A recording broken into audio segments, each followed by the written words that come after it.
સ્વામી બાપા જીવન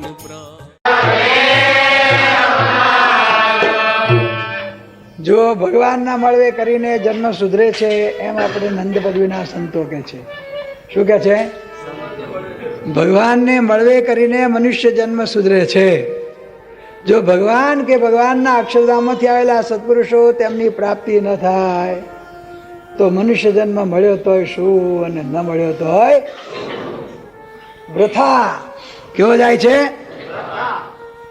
ત્યારે ફેલ ફતુરમાં, વિષય વાસનામાં, ઇન્દ્રિયોની લાલસામાં, મંગમતા વિષય ભોગમાં જે ફસાય છે અને ભગવાનને ભૂલે છે એમનો મનુષ્ય જન્મ એળે ગયો કે નહીં? જો આપણો મનુષ્ય જન્મ એળે ન જ આવ્યો, સૌ કોઈ ધ્યાનમાં રાખજો, સૌ કોઈ ધ્યાનમાં રાખજો. આપણને ભગવાન સ્વામિનારાયણની પ્રાપ્તિ થઈ, બાપાશ્રીની પ્રાપ્તિ થઈ, આપણો મનુષ્ય જન્મ લેખે તો લાગ્યો છે, પરંતુ આપણે ભૂલી ના જઈએ. શું કહે છે? આપણે આ બધા આવા દેશકાળો હોય અને તેની અંદર દૈવી ને આસુરી બંને પ્રકારના જીવો આદિ અનાદિકાળથી ચાલ્યા આવે છે.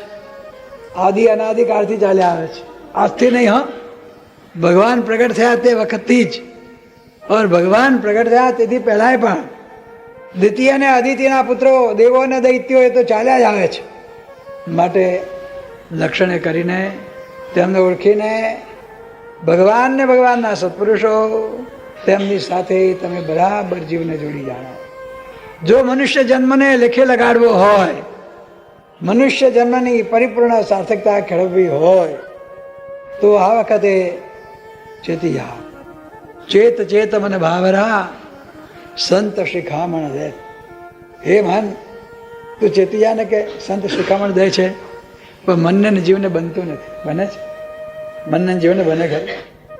મન હે બડા મશ્કરા પલ પલ કરત હે રંગ. મન હે બડા મશ્કરા પલ પલ કરત હે રંગ. મુક્તાનંદ કહે મુક્તિ ચાહો તો મેલો મન કા સંગ. તો મનનો સંગ કે છે મૂકી દો.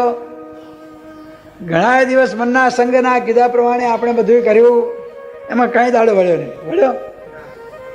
કેટલાય જન્મો ધર્યા હશે, કેટલાય જન્મો ધર્યા હશે, પણ ભગવાનને ભગવાનના સત્પુરુષ નથી મળ્યા એટલે આપણી ફેરવણી વારંવાર થતી જ આવે છે. શું આવે છે? ફેરવણી થતી આવે છે.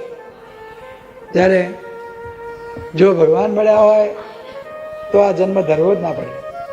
આ વખતે આપણને ભગવાન મળ્યા છે, ભગવાનના સત્પુરુષો મળ્યા છે, ભગવાન મળ્યા છે, ભગવાનના સત્પુરુષો મળ્યા છે, તો આ મનુષ્ય જન્મ બરોબર લેખે લાગ્યો અને સાર્થક થયો.